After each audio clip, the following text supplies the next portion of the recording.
And delighted to welcome to the podcast former Dublin Minor under-21 player, physiotherapist, athletic therapist, Cycle for Life founder, and next year he'll be cycling across America. So Cormac Ryan, welcome to the podcast. How are we? How are you, lads? Thanks for having me on. Good to chat to you. Thanks for joining us, Cormac.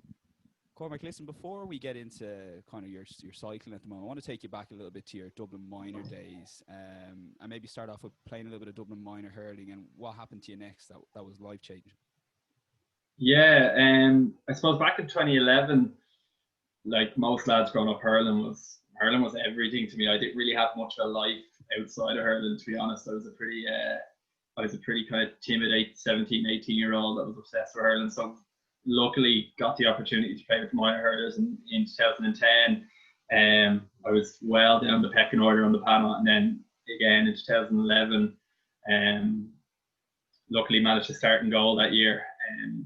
Kind of a few things just fell in place, and I was lucky enough to get the opportunity, and I managed to hold on to the jersey. It was a great year. Got to an All-Ireland final in Croke Park. Kind of dream come true stuff for an 18-year-old playing on the biggest day of the year. Ultimately we lost to Galway, something that still kind of irks a bit, to be honest. Started out in DCU then, so yeah, I was in a good place. Things were going well. I was happy. I was looking forward to trying to make my mark with the under-21 panel. And then I suppose things kind of took a bit of a turn then. Kind of a long story short, I ended up 6 months later in coronary care in Beaumont in early 2012, and ended up getting a pacemaker implanted in my chest. So I suppose the All-Ireland final was September 11. And there was a semi-final, it wasn't there in between. Yes. So after the All-Ireland final, I thought everything was fine. Went into kind of October, November, back into the club season, finishing off the club championships. I think we were in a minor C football, county semi-final, playing St. Anne's out in Bornabrina. Ended up getting, I was sick that week. I'd had a bit of a dose on me. I didn't think too much of it. Ended up getting dizzy spells, chest pain, breathlessness, these episodes once or twice in the game. Didn't really know what was going on. Started to panic a bit when I felt my heart rate go up, and I kind of felt really breathless and pains in my chest, and started kind of drifting in and out of kind of consciousness almost. They called an ambulance and brought me to Tala Hospital. Ultimately, we lost that game, so our season was over. Tala kept me in that night and did all sorts of cardiac tests, ECGs, bloods, everything. Sent me home, told me I was fine. Didn't think too much of it, to be honest. At 18, you don't really expect anything particular to be wrong. Then I suppose the issue kept arising then, December, January, playing freshers hurling, back into pre-season with the club seniors. It kept happening. Dizzy spells, breathless, chest pain. And I kind of started to think, right, there's something not right here. By pure chance, I wasn't pushing it too much, but mom and dad were really kind of, they weren't happy. Look, I was 18, I was getting chest pain. They obviously weren't going to be happy.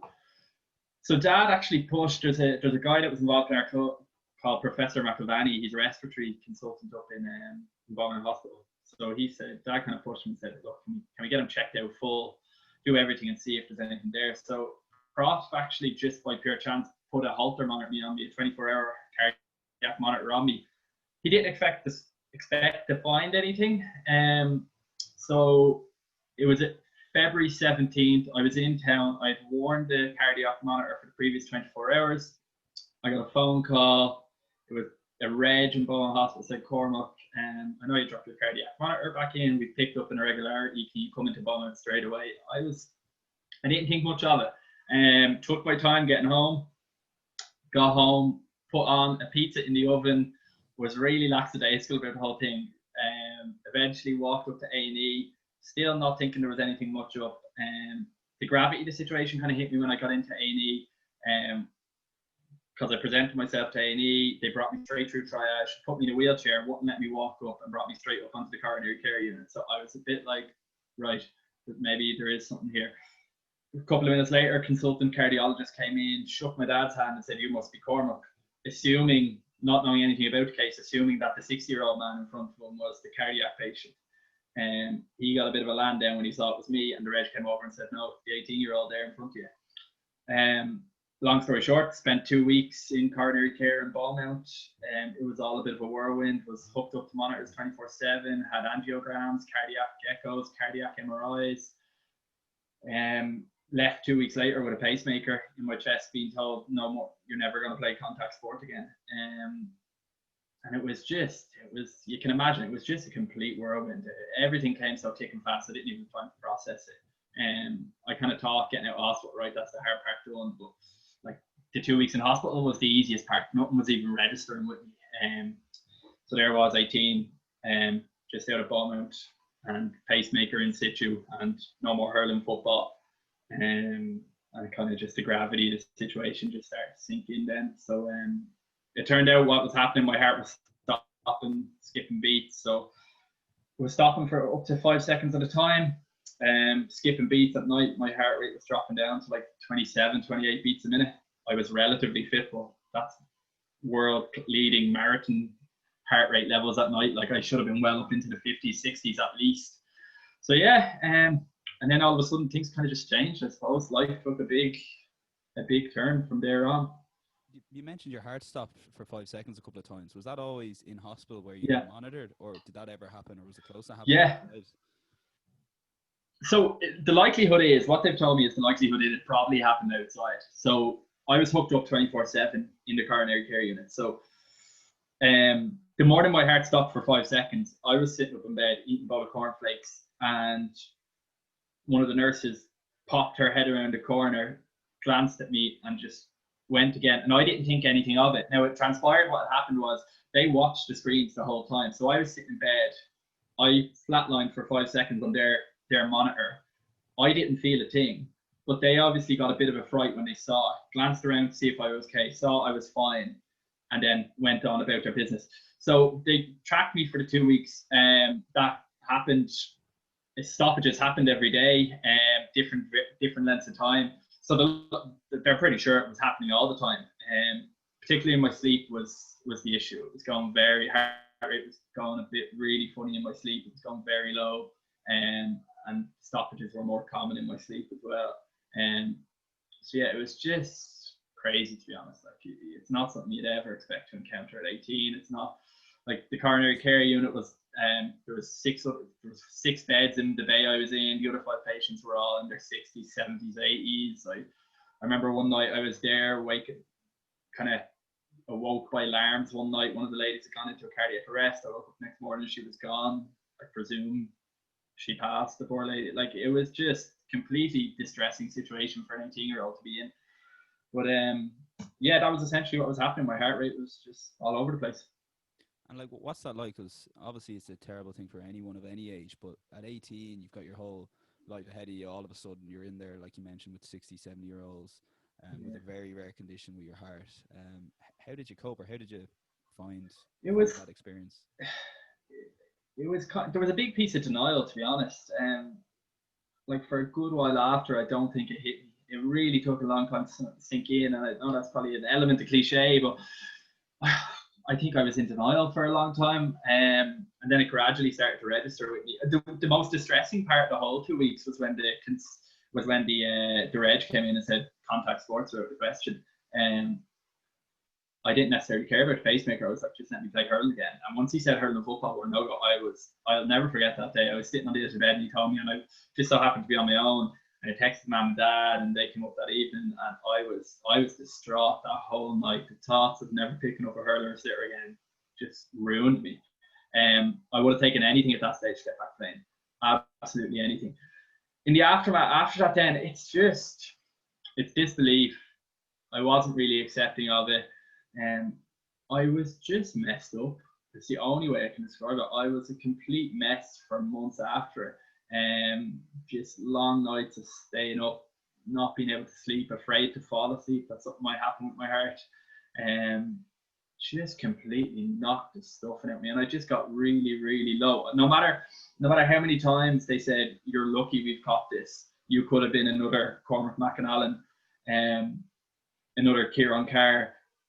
No matter how many times they said that to me, it just wasn't registering. I in no way felt lucky, and I was feeling sorry for myself, but I still to this day wouldn't beat myself up about feeling sorry for myself. I was 18, I just played an All-Ireland Minor final. I had big aspirations to go on to 21s, and I get told, right, there's a pacemaker in here, you have a cardiac problem, and you're never hurling again. It just destroyed me, and it took a long time to get over.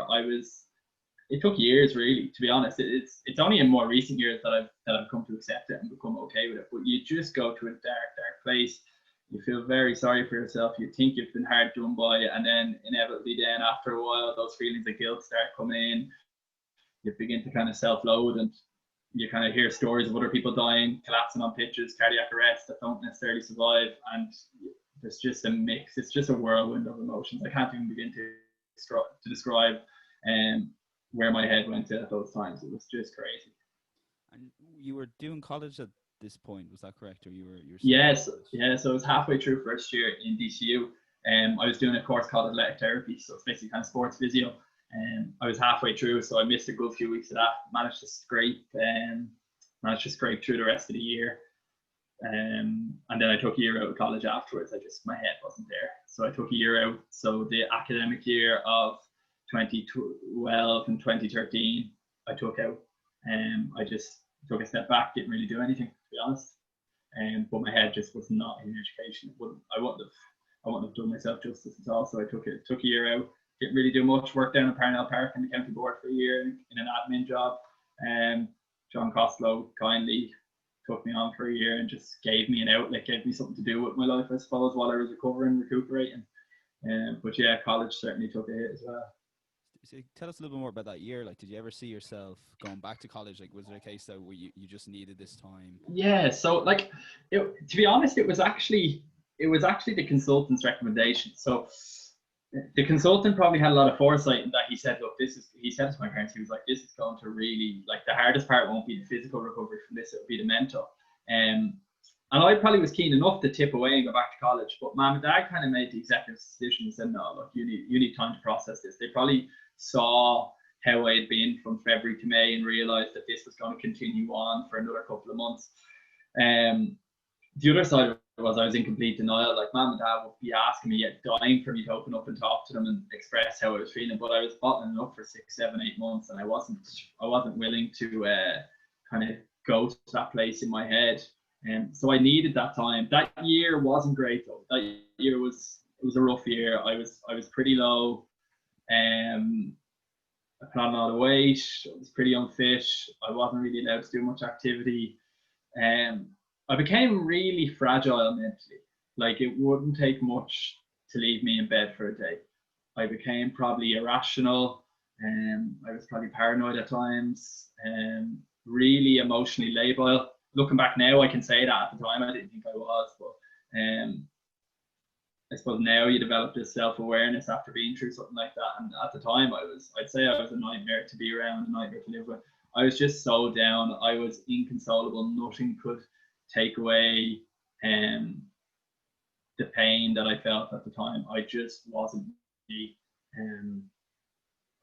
And it took a long time to pick myself up after. It's the only way I can describe it. I was just kind of broken. And I suppose the other part of that was the identity piece that it took. I didn't know whether I was going to get back playing hurling football. It was against medical orders, and that was the toughest part. So the identity piece. As I said, hurling was everything. GA was everything, and that was my identity. That's what I felt I was known as, and that was taken away, and that just ripped the guts out of me as well. And in that year off, was there any little sparks or anything that helped you come to terms with what had happened and make you go back into college and further on your studies?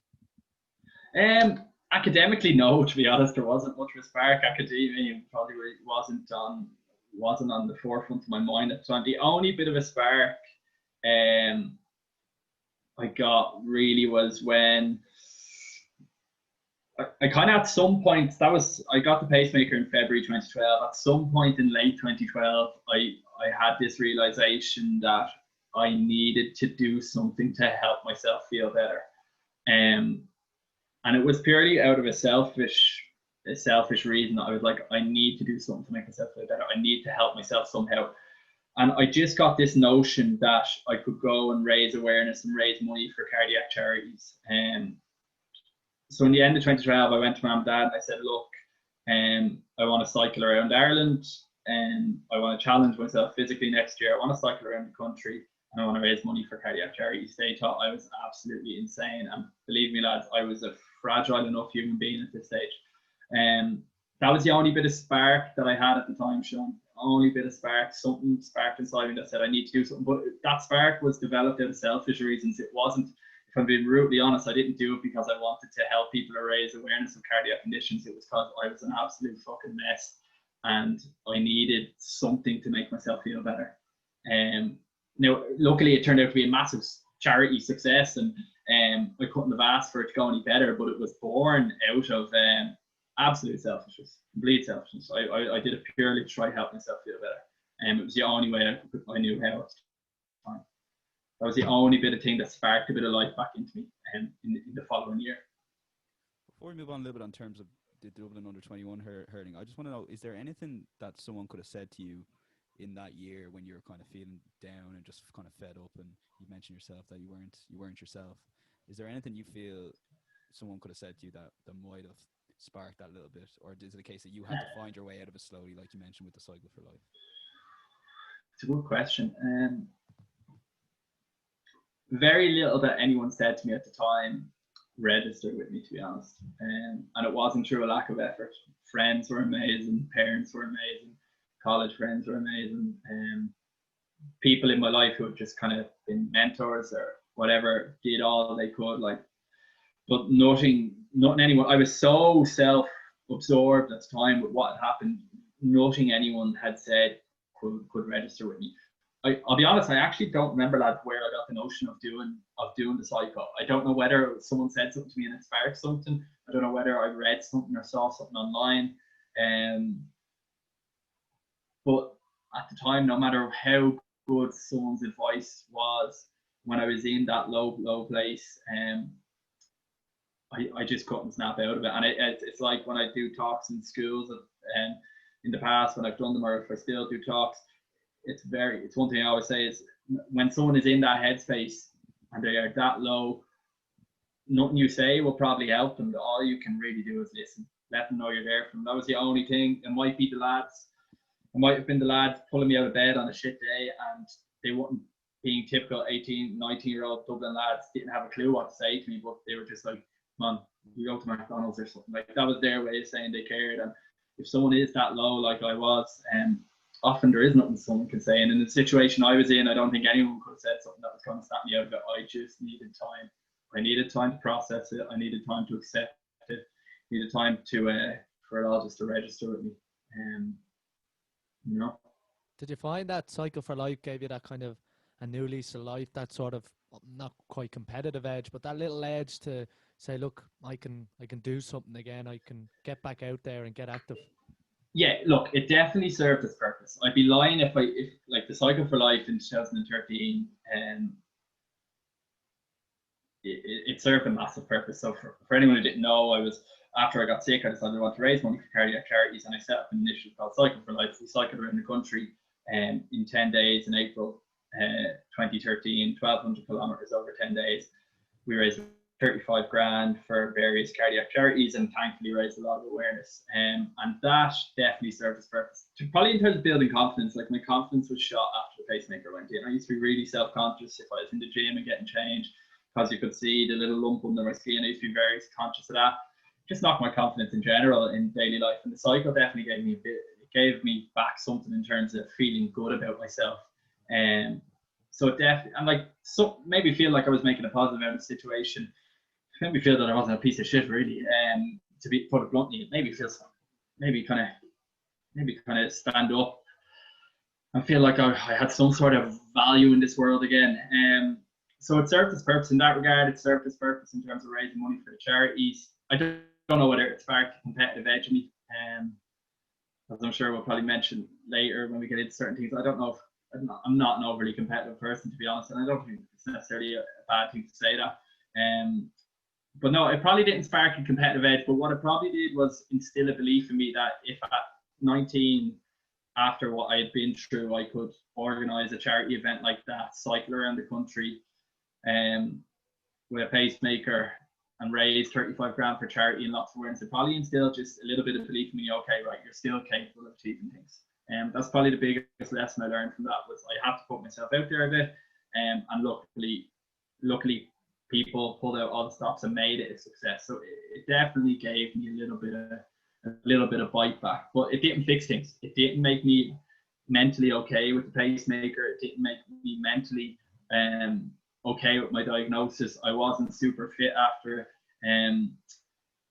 It didn't fix anything really. It papered over a lot of cracks, served a purpose in terms of building my confidence, but in terms of acceptance, coming to terms with what had happened, and learning to be happy in my own skin, it didn't really particularly fix all that. Papered over a few cracks. I remember the month or two after the cycle, I slipped back badly, went really, really low again.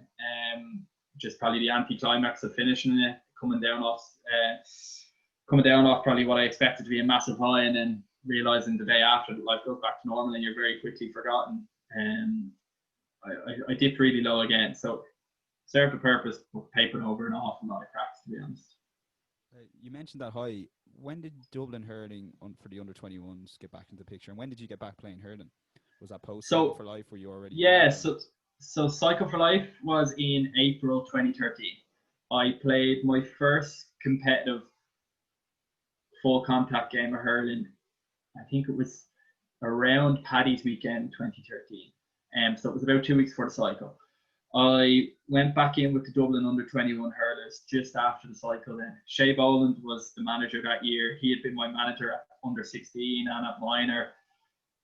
I probably wasn't in physical condition to go back into the panel. I may not have been in mental condition. Shea, probably out of loyalty, probably felt a bit sorry for me, probably said this kid needs a bit of a lift, brought me back in on the panel, which I'm eternally grateful for. I wasn't really an asset to that panel. I was number 2 goalkeeper, and Connor Dooley was number 1 that year. He had been keeper to me the year before at minor, or 2 years previous at minor, I should say.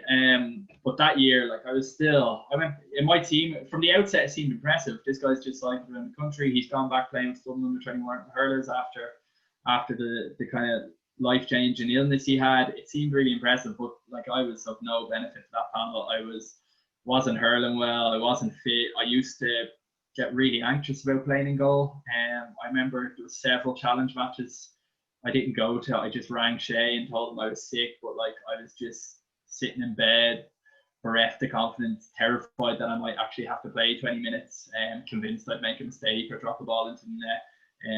Confidence and self-esteem was just through the floor. I was in no mindset to be on an inter-county panel. That under-21 hurling team in 2013 is definitely a panel I didn't add any significant value to. It was more such as Shea was kind enough to give me a kind of a bit of my old life back, I suppose. In 2014 then, I actually tried to not play. I played, something had happened after I got sick. I went back playing in goal and I wasn't the same goalkeeper as I had been in 2011. To be a goalie, you have to be unbelievably confident, borderline arrogant, I would say, a little bit off your rocker. I was never really any of those things. Particularly when it comes to confidence and being a bit of a peacock and swanning about. And after I got sick, sure, all my self-esteem and confidence just was completely wiped. And I just wasn't the same keeper. I fucked about with Shea in 2013. In 2014, then for the under-21 panel, a guy called Joe Fortune took over. Joe had previously managed Dublin Minor hurlers back in the mid-2000s and had been quite successful. I actually rang Joe and one of the selectors, Emer Dignam, who I know quite well, and I just said, look, this isn't for me that year. I kind of was a bit more honest with Emer, the selector, and said, look, my head's just not in it. I don't have confidence playing goal anymore. My days at Dublin are done. Joe, for whatever reason, took a bit of a gamble on me and kind of not even took a gamble. He had kind of heard that I was probably backing out for the wrong reasons. I was backing out of fear because I was anxious about playing in goal and I didn't want to play in goal. And he said, this isn't necessarily about you and hurling anymore. You need to get over this fear. You need to actually get over what happened 3-4 years ago and get back to some way normal life again and actually deal with any sort of anxiety-inducing problem that comes along. For me, playing in goal was just one of them, and being afraid to get back in the net was just a symptom of and a consequence of what had happened to me. So Joe, for whatever reason, wouldn't take no for an answer, brought me in on the panel in 2014. Kind of built me up from a sports psychology level, really, I suppose, and kind of really instilled the confidence in me again. Still not really sure how he did it. But yeah, I actually really enjoyed that year. I was number 2 again. I wasn't starting. Conor Dooley was starting ahead of me again, but oddly enough, out of all my years hurling in Dublin, it was probably the most enjoyable, including the year we got to the All-Ireland final when I was actually playing. And it was just, I developed myself kind of on a personal level a lot really well that year, and it was something that I needed to do, because since I got sick, I'd never really done it, and no one had ever really kind of invested that much time or effort in me as Joe, Emer and Dwayne did that year. They really kind of set the hurling aside and said, look, the hurling isn't to be all and end all with this guy. He just needs to get kind of sense of his life back and sense of self-worth back. And they kind of just mixed the two and somehow managed to kind of give me a sense of confidence again. And that was really where kind of Dublin hurling and me finished, I suppose. Did you kind of find that confidence like come back into your everyday life, even in your studies or and just in general, and meeting new people? And did you find that was back again? To a degree, Sean. It took a long, in terms of the self-esteem and the self-confidence. To be honest, it's still a work on. Outwardly, I can probably project quite confident. I still have a lot of work on in terms of self-esteem. As recently as last year, I kind of went back seeing a psychotherapist, not because I was particularly down in the dumps, but I just knew there were certain things I needed to get a handle of. In terms of, it definitely gave me a sense of confidence in terms of projects, putting myself out there, being willing to take on challenges, academics, and definitely gave me a sense of motivation again, externally, and all the external things in my life. In terms of internally, to a point, yes, but ultimately, no. Whatever way the pacemaker and getting sick and the fallout after it affected me, as million times better as things are now, it's left a kind of lasting effect that although I'm still working on things and getting better, I still have my moments with certain things. But it definitely gave me that kind of confidence and motivation, being like, right, you can actually achieve things again. You're not just defined by this piece of metal in your chest. You've overcome a lot to even get back hurling with Dublin, and you've overcome a lot to even do your charity cycle. You've overcome a lot to get through to the end of college. You can definitely start pressing on again with all these other projects and ambitions that you have. So look, in that way, it served its purpose, I suppose. But I'm by no means the finished article when it comes to kind of mental health and well-being.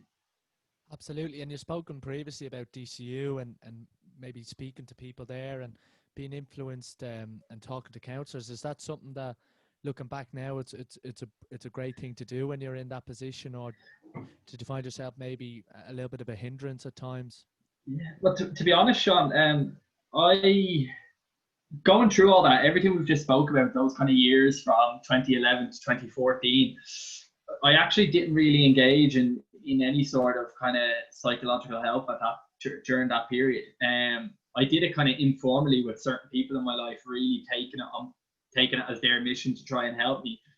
But none of them were really qualified professionals. I did 3 counselling sessions after the pacemaker went in, and I hated it and stopped going.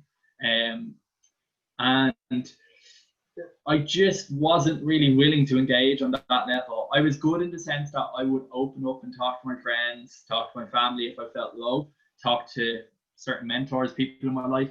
So people were very much in the know of what was going on in my headspace. But I wasn't really willing to be brave enough to go to that level. And it took me, that all kicked off in 2012. Last year was the first year that I really properly engaged in any of that stuff on a really serious level. And it's something that, it sounds so easy to tell someone, go talk to someone, but I've been there. I was given mental health talks in school in 2016 and 2017, and I still was standing up in front of teenage kids openly admitting that I was still too afraid to go talk to someone about my own struggles at times, which wasn't the best example to be setting, but I was encouraging them to do it. But I was also being very open and honest in the fact that I wasn't going to lie to them and tell them that I was the perfect the perfect picture of how you should go about things, because I wasn't, because I dodged those bullets so many times and I didn't want to do it. It's an unbelievably hard thing to do. Something that I now, having done it last year, would advise anyone to do. I wish I had done it sooner. But I don't think a lot of credit is given to people who actually do it. It's probably still stigmatized to a point. It's an unbelievably challenging, brave thing to do, to actually go and be that vulnerable with someone who you don't know, and be vulnerable enough to open up and digest and express the deepest kind of most self-loathing thoughts you have, or the most hurtful thoughts you have. And really takes a brave person to do it, and I'll put my hands up and say I was not brave enough to do it for a long time. But it's definitely one of the most fulfilling things you can do. On the flip side of that, I also learned it doesn't matter who you're talking to once you're talking to someone. That was the only thing I'll give myself credit for. Although I wasn't willing to go talk to a professional, I was very open with friends and family. And if I hadn't been that open, I don't know if I'd still be around. I don't know what way things would have worked out. It was the only thing that was my saving grace. It didn't matter who I'd speak to, but I'd speak to someone, and I'd be pretty honest with them about how I was feeling. That was the only thing that saved me, I suppose. What gave you the motivation to start doing mental health talks into schools and colleges? I kind of fell into it by accident, to be honest. So in 2013, when we did Cycle for Life, it was all about cardiac charities. In 2015, then I decided to cycle around the country again, kind of Cycle for Life 2.0 essentially. And mainly because I know I had said earlier, I did Cycle for Life in 2013 for the wrong reasons. I did it to help myself feel better. In 2015, I just had this urge. I was in a much better place, and I said, you know what, I want to do this for the right reasons. I don't want to do it for selfish reasons to make myself feel better. I want to do it to help people. And by pure chance, Sport Gosh, who were the Under-21 Hurling Championship sponsors at the time, kindly backed me and gave me a bit of publicity and a bit of coverage. And they brought me down to Thurles on the night of the All-Ireland final in 2014. So we'd previously got knocked out of the championship. I'd announced I was doing this cycle. And they brought me in to do this Q&A thing on stage at a banquet before the final. The guy called Damien Lawler, a journalist for the Independent, Sunday Independent, was emceeing it. He heard my story, heard that I was going cycling around the country again, and asked me, I want to do an interview with him in the Sunday Independent to give it a bit of coverage. I said, yeah, absolutely. I met him out in the Red Cow Hotel, probably around this time, 2014, and he just made a comment at the time. We were halfway through the interview, and he made this comment. He said, "Geez, you're some operator. Fair play to you, for bouncing back how you did." And that kind of how you bounce back comment really resonated with me. And I said, "You know what, Damien? I've been selling you a load of waffle. Do you want the real picture of how I was?" He saw me from the external point of view of Pacemaker, cycled around the country, got back hurling with Dublin. He didn't see the absolute shit show that I was at home, how mentally fragile I was, how emotionally labile I was, how much of a nightmare I probably was to live with. So I opened up to him on that kind of regards to how I was mentally, and I kind of told him everything. And he said, "Are you sure you want this to go in the paper? It's a national paper on a Sunday." And I said, "Yeah, you know what? I'm sick of kind of fibbing about it and calling people this time." So that got a bit of gratefully got a bit of kind coverage, and people acknowledged it. And then I decided to add a mental health charity to the cycle in 2015. And just with that interview I did and doing the cycle for kind of a mental health charity as well, people took notice, and I kind of just fell into doing the mental health talks. Friends in school just said, "Here, will you come in and talk to the kids, or will you come in and talk to the 5th years or the 6th years?" And I fell into it by accident. I had no aspirations of doing it. I had no notions of doing it. I literally just fell into it. And for me, it was another good means of helping me come to terms with what happened, expressing my story, also raising money for charity, because one thing that really was important to me when I was doing the talks was that I wouldn't take any money for it. So any talk I do, money goes to charity. And I just found, again, it was just a nice way of me, probably a cathartic experience in a way, but also what it means in a way for me to help younger people. And I don't give any silver bullets when I do a talk. I just give an honest account of my story, how low I was, what I did to help myself, and just really try and encourage them to, particularly young men, to be really open and honest with themselves of how they're feeling, and just kind of let that brick wall down not necessarily to have to act so masculine and macho all the time, like society says they do. But yeah, I fell into the talks lads by pure accident. Friend asked, "Do you want to do one?" Someone thought I'd do one, told someone else. But they've been a really nice experience getting to work with young people. It's been really rewarding, really rewarding, and it's given me a lot. More than anything, I probably haven't given them too many silver bullets, but if even one person in the room takes something from it, I found it to be really worth it, you know. And was it worth it in terms of you're being able to express yourself, or was it some of the stories that were coming to you, or is it just a bit of both and getting everyone? No, definitely a bit of both. Like, definitely helped me, like, to be able to stand up in a room with 200 people, 200 17, 18-year-old males, and tell them that I get really down sometimes and I cry when I'm on my own, and that sometimes I don't necessarily look like what I look at when I look in the mirror, and that I have strange eating habits and I have a touch of body image issues. If I could stand in front of 200 young, typical teenage boys and say that, well then I can be pretty open and honest about anything that's gone through my head if I'm having a bad day. So in that regard, it was massively, don't get me wrong, massively helped me. But it was kind of a realization that if I was honest, and if you're honest and authentic with someone, that they will inevitably kind of reciprocate that back. So no matter what school I was in, it could have been one of the toughest schools in Dublin. I found that if I was really honest, inevitably after a talk, there could be 5, 10, 15, 20 that would come up to me after, express issues that they were having in their lives. And I had only just met them, and they could be that open and honest and vulnerable. And that was really rewarding too, because it just taught me that if you can be that honest with someone, more often than not, people will just be that honest back with you. And it's something I try and do. I try and just be real in my interactions with people. I try not to bullshit people and just be genuine with people. So often in society now, you just have to put up this front and behave how people expect you to behave. I try as best I can just to behave how I feel I should behave and how I want to behave, really, rather than having to behave how I'm expected to. And that goes for all interactions with people. And that's one thing I've really taken from the talks, that if you really take an interest in someone and interact with them on a proper, genuine level, and not this kind of charade that we all go about in day to day, and that most people will engage with on the same level. And so look, they've been massively, I like to think that I've helped some people in it, but they've massively helped me. Young people really surprise you when you give them a chance. The problem is, I think we don't give them enough of a chance. It's very easy to label kids in schools, oh, they're messers, they're this, they're causing mayhem, they're troublemakers. But if they are doing things like that, you're probably not engaging with them on a level that they can understand. You're probably not talking to them about anything that in any way interests them. And everyone's a product of their environment. So there's probably something that's driving that behavior, whether it's a self-esteem issue, whether it's issues at home. And I just find if you give them a chance, more often than not, they'll meet you halfway. And I think you can kind of apply that to all aspects of life, you know.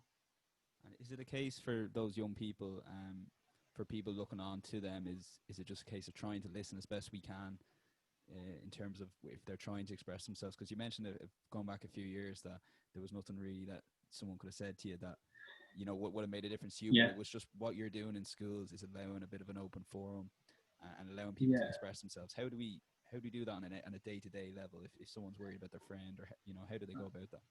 Absolutely. I think the big thing is understanding. Like, so I know I said no one could help me through what they said to me, but one of the things that could help me was if they just understood and tried to see it from my point of view. And that's one thing I found when I'm in schools. If you just try and see it from their point of view, realize that a kid's behavior or a teenager's behavior is for a reason. We all behave as we are for a reason. No one is inherently bad in this world. I'm a firm believer in that. People are just, some people don't stand a chance, like.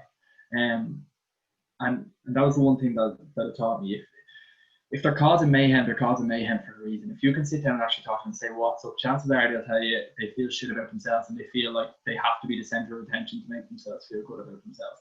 Or they'll tell you shit's gone crazy at home, mom and dad are fighting, there might be a divorce on the cards, I'm not able to handle this, so I just go off the rails to try and get someone to take notice. There's a reason for everyone's behavior. And I just think so often with our younger people, we can forget that. And particularly when it comes to the mental health side of things. And I think it's not just with young people, throughout life, everyone has shit going on. Absolutely everyone has shit going on. Everyone has something. Everyone has an anxiety, like, not everyone, but like so many people have anxiety issues, so many people have body image issues, so many people have social anxiety, so many people just suffer with really low mood, so many people might appear outwardly happy and you've no idea what's going on when they get home. You never know what's going on behind closed doors. And I just always try and remind myself that people's behavior is for a reason. You never know what's going on with someone. And more often than not, if someone's acting funny, there's probably a reason for it. And it can be very hard to put yourself in that person's shoes, but at least if you try and engage on them on that level and say, how are you doing? Is there something wrong? How are you actually feeling today? Rather than just a general chit chat. And sometimes you can learn an awful lot about people, particularly younger teenagers. And sure, we see it around Dublin, like such a mix of people around Dublin. Upper class areas of the south side and north side versus working class areas of the south side and north side. They're poles apart. Neither any better than the other. Neither people any better than the other. Completely different circumstances that can impact someone's behavior. You know. And something you said there, I think, it doesn't really matter how big or small that thing is. To that person, it's the biggest thing in the world. Exactly. Like to anyone else, it might seem like nothing, but that person's issue or that person's challenge, it might seem like a molehill to you, but that could be Everest for them. And it's about realizing that is their individual thing that they struggle with, and not judging it or trying to belittle it, realizing that for them, that's their Everest. It might not make sense to you, but that could be such a big thing in their lives, and everyone's is different. And I think so often in life we forget that. It's so easy to forget that. I see it every day in work with patients who've had life-changing injuries, and it's so easy for us as healthcare professionals to say, oh, they were given out to the nurse, or they were given out to the carer, they were given out to the physio. But like, it's probably born out of some sort of frustration that they've had this life-changing injury, or that they've had this life-changing event, or that their families can't come in to see them because of COVID. There's always reason for someone's behaviour. I think so often in modern day society, we just take out this brush and we tarnish everyone with it. We're all humans, we all have feelings and emotions, we all behave in a certain way for a reason.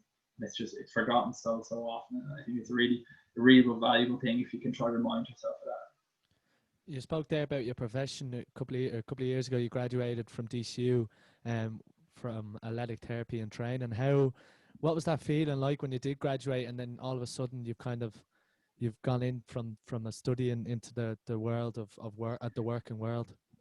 Yeah, so I did athletic therapy, which was kind of essentially sports physio, and I actually went on straight away and I did a master's in physiotherapy in UCD. So I'm a bit of an academic nerd. I like study, I like research, and I'd stay in college forever if I could, to be honest.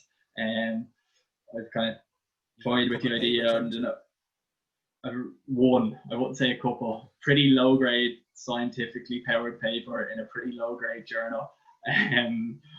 So no, by no means is that impressive. As a researcher once said to me, it's not about what your findings are, it's about how you present them. You can get into any journal. But no, I went on and did my master's in physio. I really enjoyed it. It's funny, like my mindset switched so much from when I went to undergrad to masters. I really enjoyed my masters, really enjoyed my 2 years of UCD studying. And then I finished, and I've been working now as a physio about 2 years. Found a new area of physio that I never thought I would enjoy, and I really like my job. It's funny when that adjustment to working life was a bit funny, and I did have a few up and downs around that time. Going from college life to working life can be a strange adjustment. There are some mornings you wake up and you think, Jesus, this can't be it now for the next 40 years. I think that's normal. I think if you get into a job whereby you can wake up on a Monday morning and say, do you know what, I actually don't mind going in, I think you're probably in an okay place. Let's be honest, none of us are waking up jumping for joy on a Monday morning being like, yes, buzzing to get into work. I don't think anyone's doing that. But I think if you can get into a place where you genuinely don't mind going in, and you can get some sort of value, and it can make you feel good about yourself, you're doing all right. So I'm working as a physiotherapist in a rehabilitation unit in Catholic Hospital. So we get a lot of patients from Connolly Hospital in Blanchardstown, a lot of patients from the Mater. So one half of the rehab unit is kind of older geriatric patients, hip fractures, Parkinson's disease, and people who've had multiple falls at home. The other half of the ward is kind of strokes and brain injuries, and generally a younger population. And it's an area I never thought I'd work in. When I was doing sports physio, when I was doing my master's, I was thinking, yes, work with athletes, let's go work with Leinster Rugby, let's work in the sports surgery clinic. And you know what I learned? I learned that I really don't like working with athletes at all. I think it's something to do with my mindset. It's probably nothing to do with the athletes themselves. I just found I wasn't getting any value, and it's probably a selfish thing. I wasn't getting any kind of value or feeling of self-worth from helping someone rehab a hamstring injury. I remember I did one of my placements on my master's in the National Rehabilitation Hospital in Dún Laoghaire, working with spinal cord injury patients, and I just fell in love with it. I fell in love with neurology. I fell in love with trying to help people retrain their bodies after life-changing injuries like strokes, like brain injuries, like spinal cord injuries.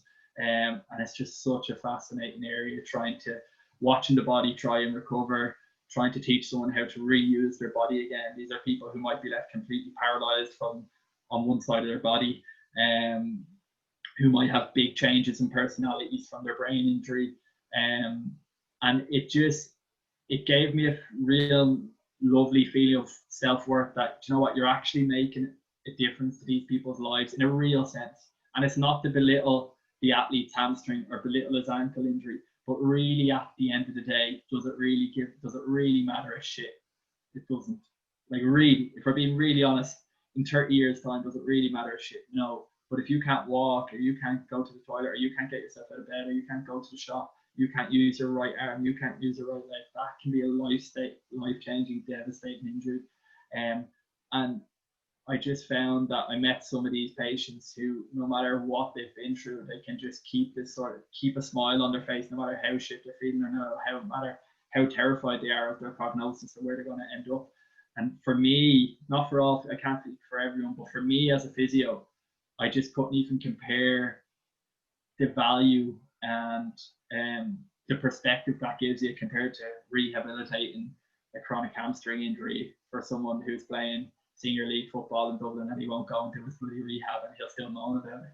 But that's a terrible thing for me to say, probably as a healthcare professional, but it's a really honest assessment of why I like the area I'm in versus that kind of glamorous lifestyle of sports. For me, it's just not life-changing enough, or it just doesn't it doesn't give you that sense of perspective. Like, I can't leave Kappa Hospital any day and really complain.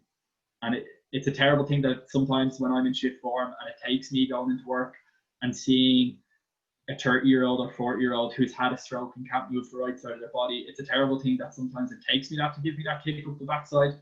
But isn't it also a really nice thing to have in your work, whereby I can go in and, like I say, right, whatever shit I'm feeling here, or however shit I'm feeling here, life could be a lot worse, and you have an opportunity now to actually help someone get a bit of their life back together. And that for me is it's the most rewarding part about it. And it's probably the reason why I'll never deter back to the sporting world from a physio perspective, regardless of how much I love sport. Some days must be tough though, especially at the start of that road for patients, and they see no end light of the tunnel, and you might know more than them. They might not realize the amount of work that's ahead for them, or maybe they do and they're just trying to be ignorant in terms of not wanting to listen. How do you cope with that? Because some days must be tough. Yeah, like there are. Like, even today was a tough day. Today we had two patients who've been with us for a couple of months, and both of them went to nursing homes. And that's not our goal. Our goal is not to send people to nursing homes. Our goal is to get people home and get them back to the environment they want to be in. And two of them went to nursing homes today, and both of them were pretty upset going. And a few of us at various times today were a little bit emotional, including myself. I got pretty choked up saying goodbye to one of them because they were just so upset. And again, it can be so tough for the patients, and it's all back to just human psychology. You get young patients in their 40s and 50s who've had devastating strokes, and it amazes me how resilient we can become when our only choice is to be resilient. And it's so hard for them. You see all sorts of the grief cycle, all different stages of it. You see them in denial, you see them trying to bargain, you see them gradually accepting what's happened, You see a lot of lows, you see a lot of tears, and don't get me wrong, some days are wonderful. Another great thing that happened today was with a young enough patient who had a pretty devastating stroke. He was in his 50s and he went home today, and he amazingly learned how to walk again. He was in a wheelchair when he came in, and that was amazing to see today, seeing him walk out of there. But at the same time, there's the sad stories like the patients going to the nursing homes, and that's not what you try and do. But it's a real insight into human psychology and the resilience some people can show. But and it can be hard. There's difficult conversations. Some of the rehabs go great, and people make it to levels that you never thought they would, and they really, really amaze you in their recovery. And then inevitably other people's bodies just don't recover as well. Their nervous system just doesn't recover as well, and it can often leave you with really, really difficult conversations trying to tell someone that they may not walk like they used to, or they may not walk without having to use a frame or an aid, and that can be absolutely devastating for patients. And it's something that I'm pretty open about, and my colleagues in work can tell me I'm not particularly good at having those difficult conversations. I really, really struggle with them. Some of my colleagues are so much better at it. And it's something I'm pretty open. I put my hand up. I really, really struggle with those conversations. But it can be tough. It can be, but like any sort of difficulty that is for me, or as tough as I might find it, it doesn't even register on the scale of what those patients are experiencing. And it's just it's a really lucky and lucky position, and something we should be really grateful that we're able to work in a place where we can actually add value to someone's life in a meaningful way. And it's a very lucky position to be in, and that's kind of why that's why I don't dread going in on Monday morning. You know, my job gives me something, and I'm not defined by it, and I'm definitely not career driven where my job is everything. I don't like for anything in my life to be everything. I learned a harsh lesson with that in GA, but definitely my job definitely gives me a lot of value in my life. One thing I want to talk about, and you mentioned it during your talks, you talk about is body image, and something you put a focus on social media a lot is men's body image and how we don't really talk about it. I know a lot for a lot of lads, you kind of might have a little joke about how you're trying to, you know, get your weight down or up, but it's always kind of in a joking manner as opposed to anything out in the open. Do you want to talk a little bit your journey there in terms of, you mentioned that you had a couple of kind of speed bumps in terms of your body, your weight and your body image itself? Yeah, it's a funny one because it probably stemmed from when I got the pacemaker. It's probably the first time I ever actually became conscious of how I look in a mirror, and it was probably because there was a little metal box sitting right here that you could see through my skin. Definitely up until minor at 18, I paid no attention to body image whatsoever. I didn't even register with me, wasn't even on my radar. It's probably the first time I came aware of it. That year after I got sick, I probably put on about a stone and a half. I wasn't overly conscious of it. When I became, it's amazing, the GA has given me so much, but when I probably initially started to become conscious of it and a little bit strange in my habits and behaviours around exercise and food was probably when I went back playing with Dublin. And no one ever said anything to me. No coach, manager, selector, physical trainer at any stage ever made a comment to me, you need to get your weight down. Particularly when I was just back playing. But something, I just began to become more aware of it. You're in at a high level, in under 21 county panel. Lads are in good shape. And when I suppose when I went back in 2013, I wasn't particularly fit, and I just became noticeable. You'd be in getting changed, and I might be conscious to put my jersey on, or you just become a bit more aware of it. Then in 2014, when I got back with Dublin, I kind of made it my mission. I was like, I need to drop a bit of weight here. I need to get fitter, and I need to drop a bit of body fat, purely from a performance point of view. But what I found happened then was I started to get a bit obsessive about it. I started to get a bit obsessive about what I was putting into my body. I would we'd get fed after training. I wouldn't have rice after training. I'd have the chicken or the stir fry, but I wouldn't have the rice. I wouldn't touch a slice of bread. And at that time, and I was doing crazy amount of work in the gym. And at that time of 2014, when I was in with Dublin, I was fit and I was in good shape. But at that time, my food and dietary habits were purely around performance. It wasn't for aesthetics or because I was overly aware of my body image. I was conscious of it, but I just said, right, if I get my weight down, I'll start hurling well, and that was the priority. Then it was after that things started to get worse. It's like you go down this road and it starts spinning out of control. And it's funny, it's something that rather than getting better has gotten worse over the years. 2015, 16 then I was finishing off college. I was back playing senior hurling with the club, playing senior junior football at the time, ended up playing senior football for a while afterwards. Just playing with the club, doing a lot of gym work, and I kind of just I abused fitness for my mental health. I absolutely abused exercise as a drug to keep my head in a good headspace. Started again to become more aware of what I was putting in my body. The more I exercised, the more I got fitter, the more aware I was of it. That's when I probably started to take a lot of notice of it. It's funny, our course in college, athletic therapy, we obviously have to learn a lot of anatomy, we have to learn a lot of assessments. So for a lot of our practical classes, we'd be walking around half naked in front of each other. Lads would be in their shorts, the girls might be in the sports bra and a pair of shorts. It was just how we learned. We have to assess each other. It was at that time I probably started to become aware of it, through no fault of anyone, but I just kind of became aware of what I was seeing in the mirror.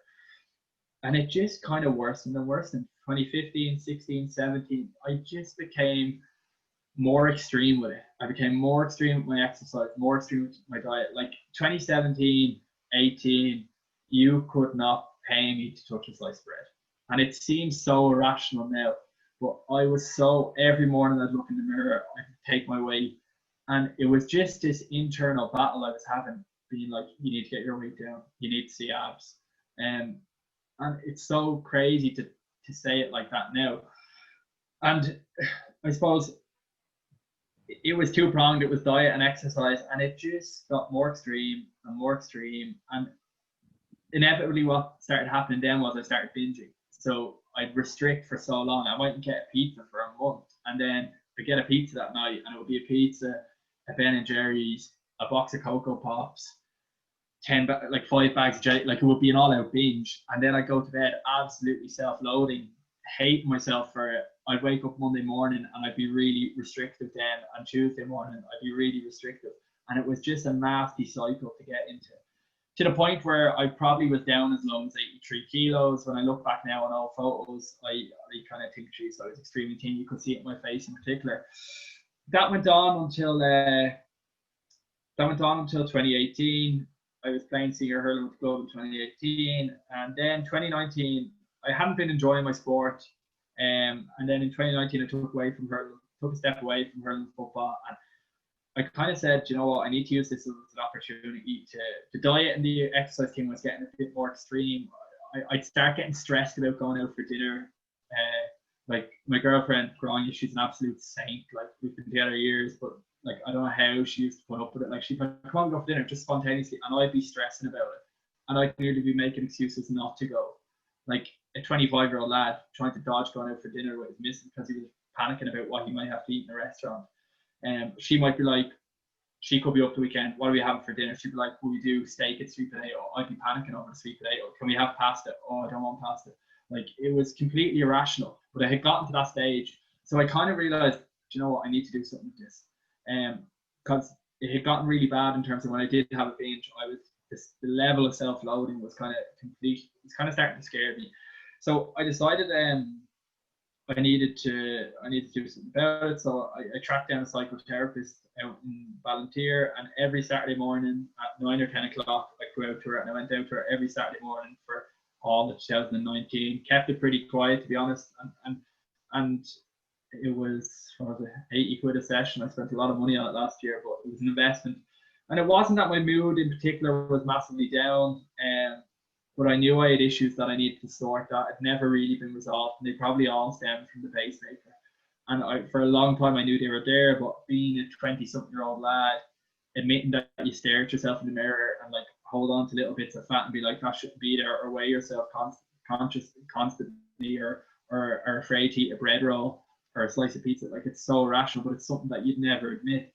And that's the stage I got into. So I went out to the psychotherapist in Ballantyre every session, and it's been a tricky journey. And the past 18 months has been challenging in that regard, because the nature of what I had to do was I had to start eating these foods again and not let it turn into a binge. And I had to challenge myself to be rational about it, have a pizza, have a bowl of cereal, have a bar of chocolate, and not feel like I've undone all this good work, and try retrain my body to realize that it's okay to have these things and not freak out about it and not get anxious about it. So it was really, really good. We kind of took a pretty deep dive into what was driving my thoughts around food, and a lot of it kind of went back to self-esteem and just how I felt about myself, and a lot of self-reflection in those sessions. Some of them were quite tough. And the therapist would challenge me. She might say, right, go home tonight and order a pizza. And I'd be freaking out, thinking, oh fuck, I have to eat a pizza tonight. I better go for a run before I do this. And she'd be like, don't go for a run. Don't go to the gym if you don't feel like going to the gym. Eat what you want. So I tried my best to do it. I realized I'd gone so scrawny the previous 2 years from how restrictive I was and how much exercise I was doing. I kind of said, right, let's try and make a positive.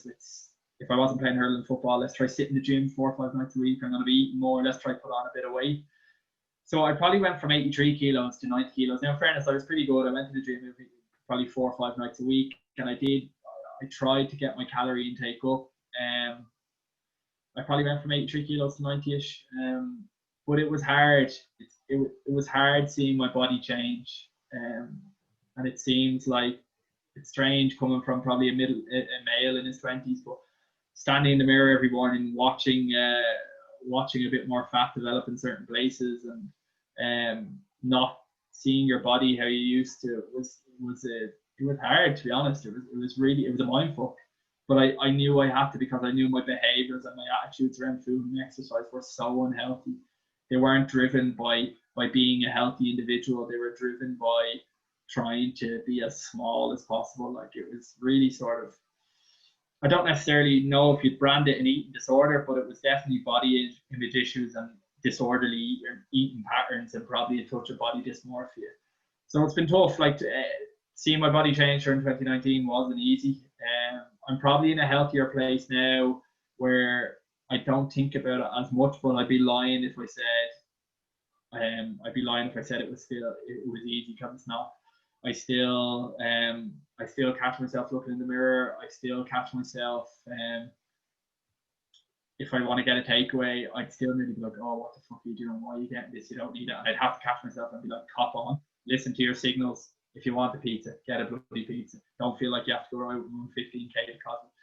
So I'm definitely in a more healthy place now, but where I don't let my thoughts change my actions and my behaviors. My actions and my behaviors are a lot healthier now, but my feelings and emotions around it, and seeing things change and seeing my body be a bit different to how it was 18 months ago, it still is tough at times. It's a tricky one. And I don't know, I was chatting to one of my good friends about it there last week. I don't know if it's something that I'll ever fully get on top of. The person I was chatting to has similar enough issues, and we were both kind of in agreement saying that there'll probably be a bit of it that's always there. So I've really just tried to be really open and honest about it, to be honest, and be really authentic with it, and kind of, because it's something lads just don't talk about. And I've never heard lads speak about it, and I'm convinced it's there. It might not be as prevalent as in our female counterparts, but it's definitely there. It has to be. I'm convinced of it.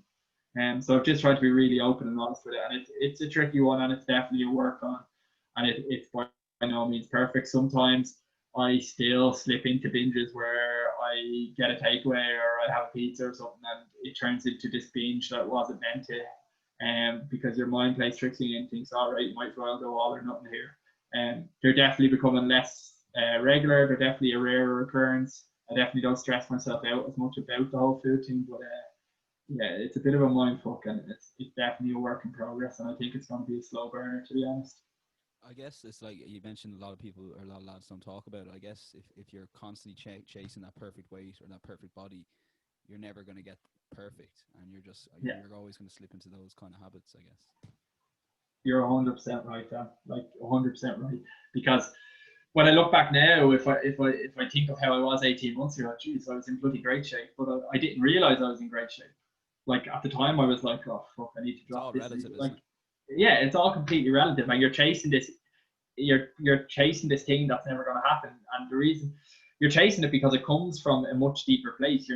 It comes from a self-esteem thing, a self-worth, what the value you place in yourself. That's what it's driven by. So no matter what level you get to, you're never going to feel like it's enough until you address what's going on inside, and until you realize that you're not defined by what you look like, or you're not defined by whether you have a six-pack, or you're not defined by whether your legs are absolutely shredded. Until you realize that, you're going to keep chasing it, and no matter what level of body fat you're at, or no matter how fit you are, you're still going to keep chasing it. Because if I look back now at how I was 18 months ago, I was in deadly shape.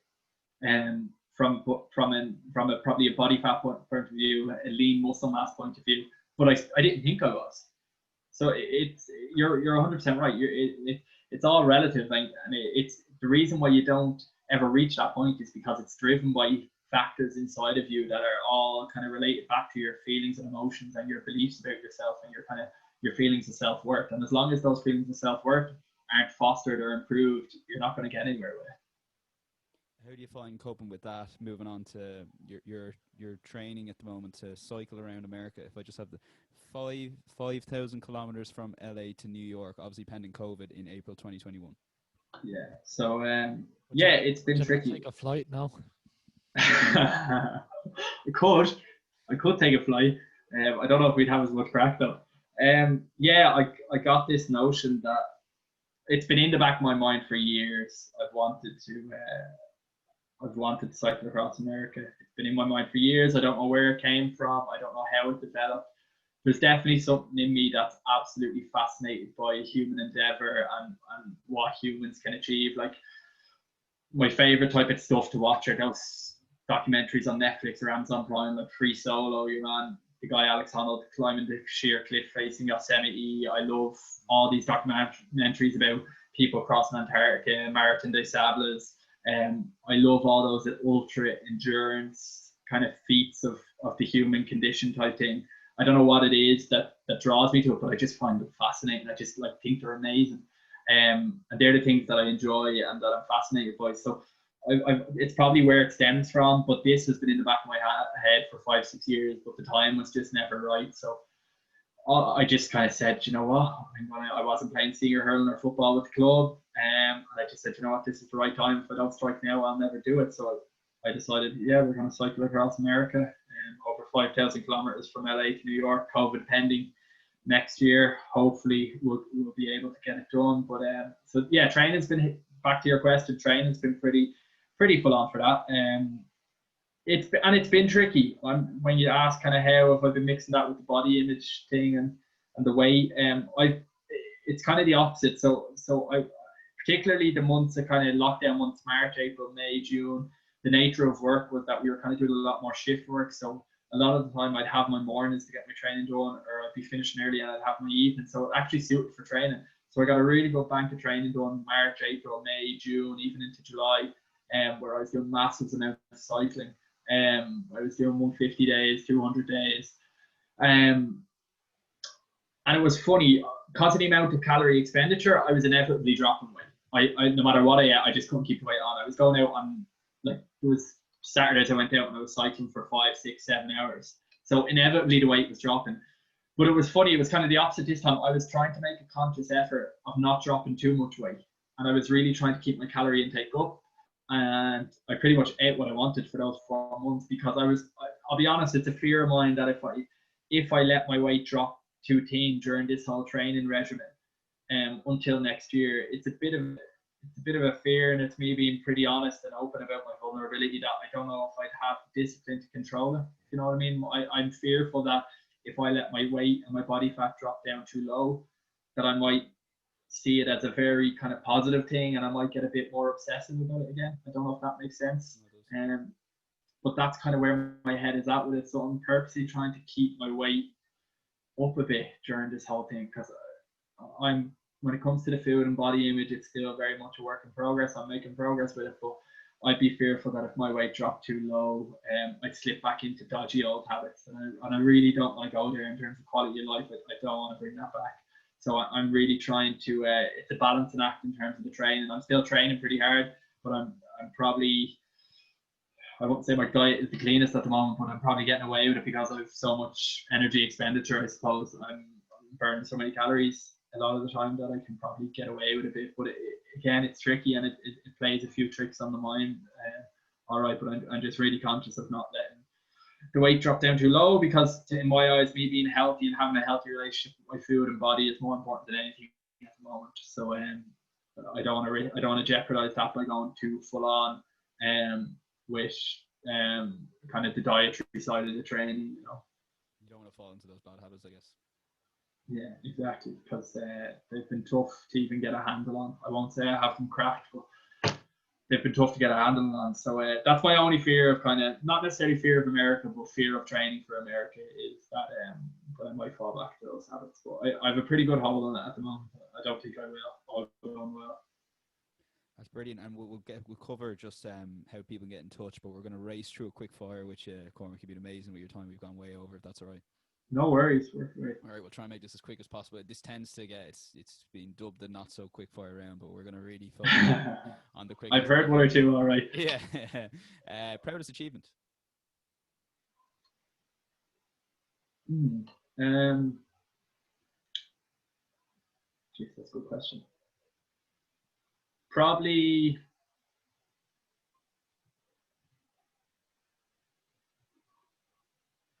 I don't know. My issue is, what do I frame as an achievement?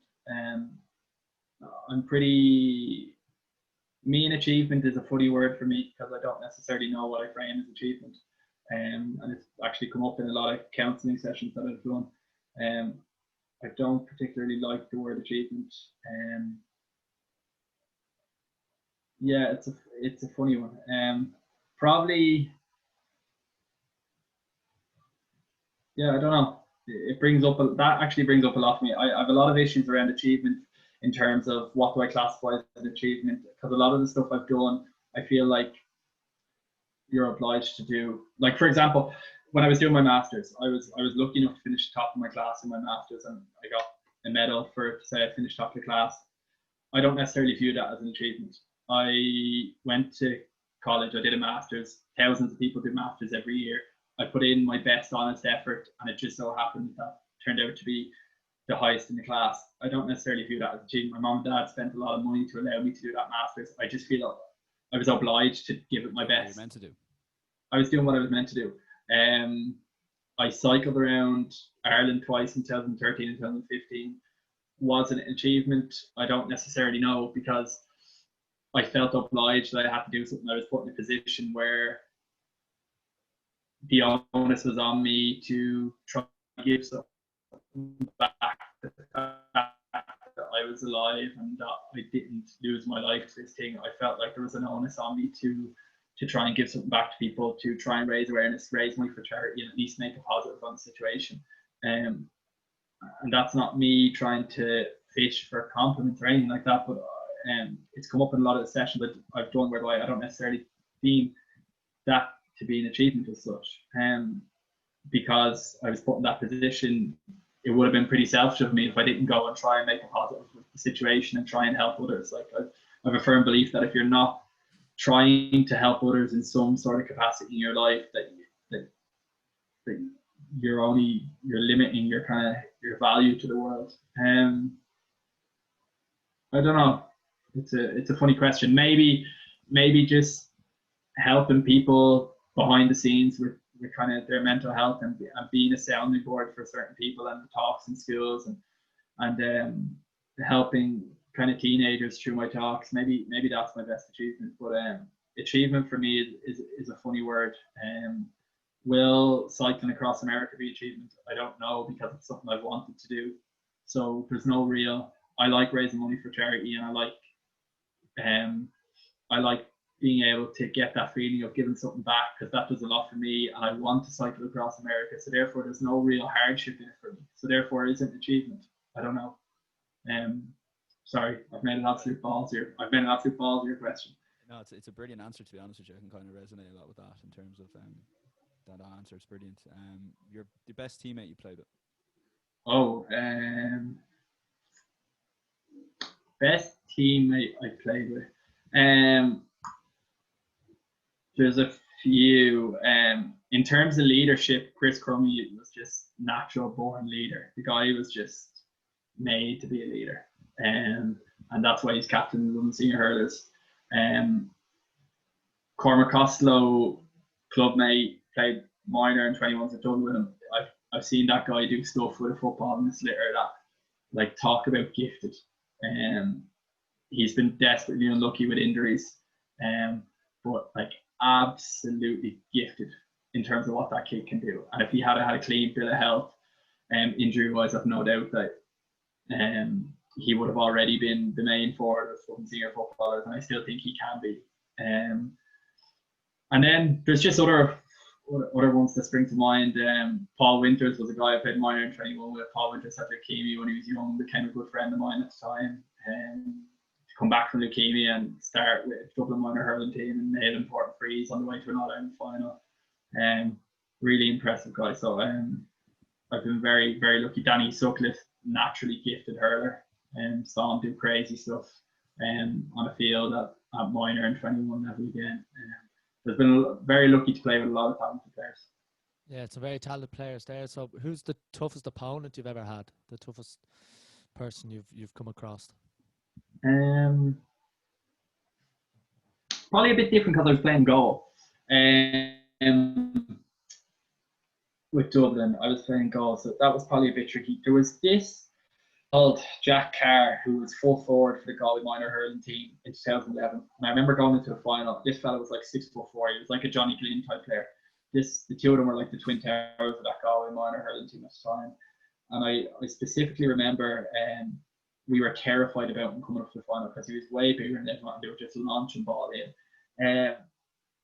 He was one that I was probably most afraid of. Now, ultimately, Shane Maloney ended up scoring like 110 in that final. It was probably him I should have been worried about. Club level, I've taken a few roastings playing at senior level. But yeah, a bit different because I was in goal.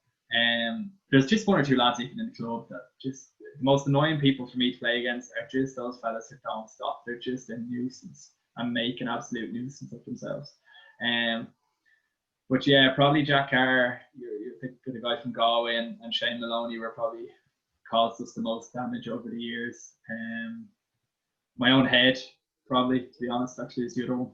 My own head was my biggest downfall as a hurler with Dublin. Just never really had the self-belief or the confidence to really be that top level. That was actually screw the other two. My own head was probably the biggest challenge, and it's something that I'm pretty open about. I never really got a hold of, and I probably lacking confidence and a lot of anxiety issues around playing and goal probably stopped me progressing any further, to be honest. That's a good answer in terms of opponent. Netflix series that you got a lot out of, or for someone listening after this podcast, obviously during lockdown, to listen to.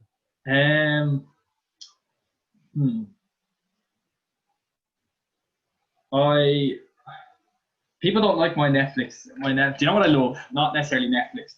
It was on Amazon Prime. I love the US Office.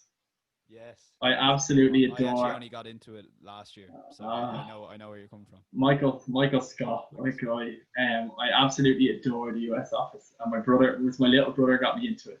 But just such an epic show and hundreds of episodes, and you just talk about rooting for a guy. I absolutely adore the US Office, and if anyone hasn't watched it, get into it. Ricky Gervais Afterlife, really enjoyed. Again, I kind of like that kind of vibe of things. Probably in touch a bit more with the kind of psychological side and the emotional side. The Office and Afterlife were definitely two of the best. Over lockdown, I actually rewatched Love Hate. Something good that RT. Well.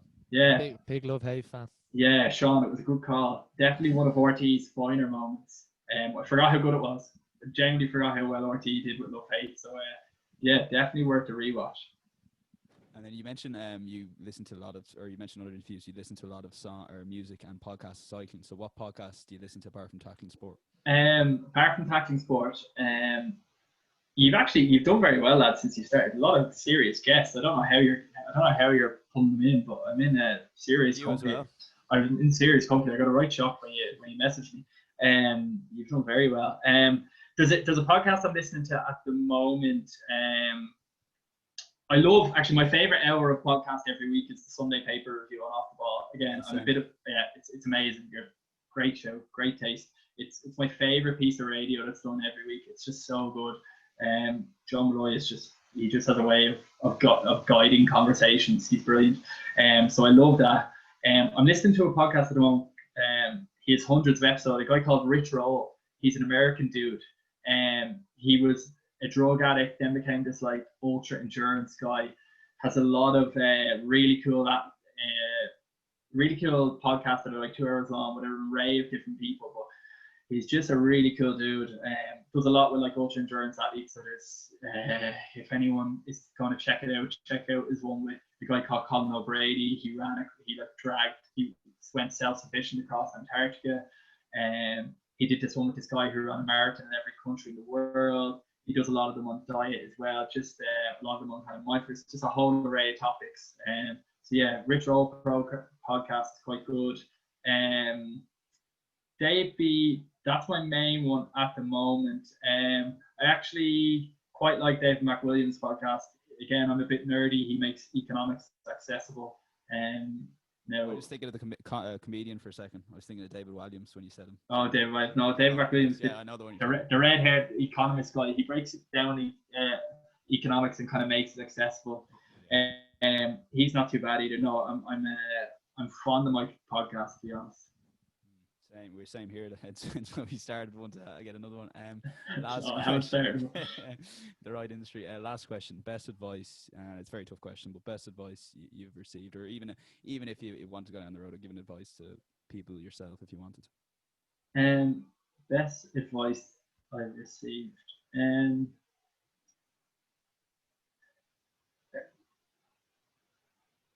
Definitely, it's not so much that I've received, but it's advice that I've kind of picked up on without it ever having to be said to me. So my group of mates are as bog standard group of mates as they come.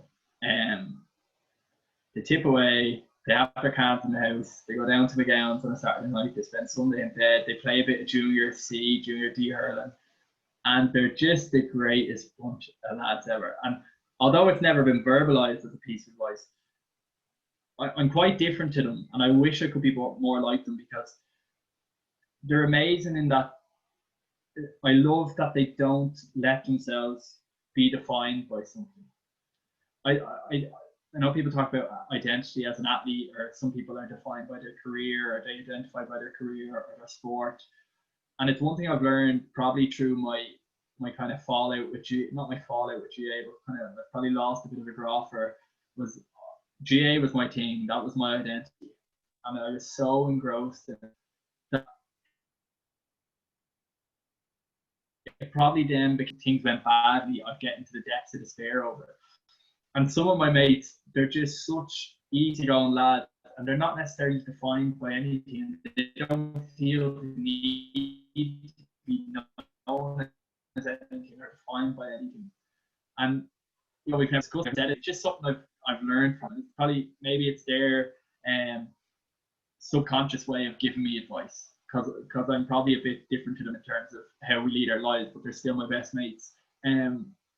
It's just that it's not necessarily a bad thing to not be defined by something. And it's something I've tried to take on board now. I'm not cycling across America because I want to be defined as the kid who's cycling across America, or I want to be defined by my charity work. I'm cycling across America because I want to be honest. And it's something I enjoy doing. Raising money for charity is something I enjoy doing. And going on cycles is something I enjoy. I'm doing it just because I want to. And being able to lead your life not by someone else's expectations or by how you think people perceive you or how people define you, just leading your life the way you want it. It's not necessarily a bad thing. So often these days, you're kind of expected to be a bit of a martyr. You have to be working hard. You have to be working your arse off. No, fuck that. Like, you could drop dead or you could get hit by a car tomorrow. Just enjoy who you are and be nice to yourself. And you don't necessarily have to be defined by anything. You just have to be you, because at the end of the day, in 100 years' time, we're all going to be fucking forgotten. Like, we're all going to be 6 feet under or a bunch of ashes, and no one's going to remember us. So it's something that I never appreciated in my mates when we were growing up. but now I appreciate it so much more, and it's something I've never said to them, but it's something I've genuinely tried to learn from them. I just look at them and I just admire them so much because they just tip away and they're happy in themselves, just living, not putting pressure on themselves to be defined by anything or anyone or any achievement. And it's something I've really tried to take into my own life, and it's definitely made me a lot happier. That I don't have to be defined by how I play the pitch. I don't have to be defined by doing mental health tasks. I just have to be happy being myself, regardless of what I do. I think it's a real gift if you can be in that headspace. So, to my lads, as if I'd never say it to them, and I probably never will have this conversation with them, but they've actually, through their mischievous bummers and I don't know, give me the cheapest Tesco 2 litre of cider drinking way, they've actually probably taught me a lot, which I'm very grateful for. So although they never said it to me, they've definitely given me the best advice so far in the past few years. It's a great way to end. Cormac, very quickly, how do people donate if they want to donate to Pieta House and Aware, isn't it, that you're raising money for? Yeah, so we're raising money for Pieta House and Aware with our cycle across America. If my Instagram handle is just Cormac Ryan with 2 N's at the end, there's a link to our donations page in my bio. Anyone can get it there. If you just Google search I donate, that's the website, Cycle Across America, you'll probably get it. So really appreciate the time, lads, and keep doing what you're doing. Great podcast, fair play to you. Brilliant. We'll link your profile. It's linked in the episode description now. Cormac, thanks a million for coming on the podcast. Sweet. Really enjoyed it. Thanks, Cheers, lads. Much appreciated.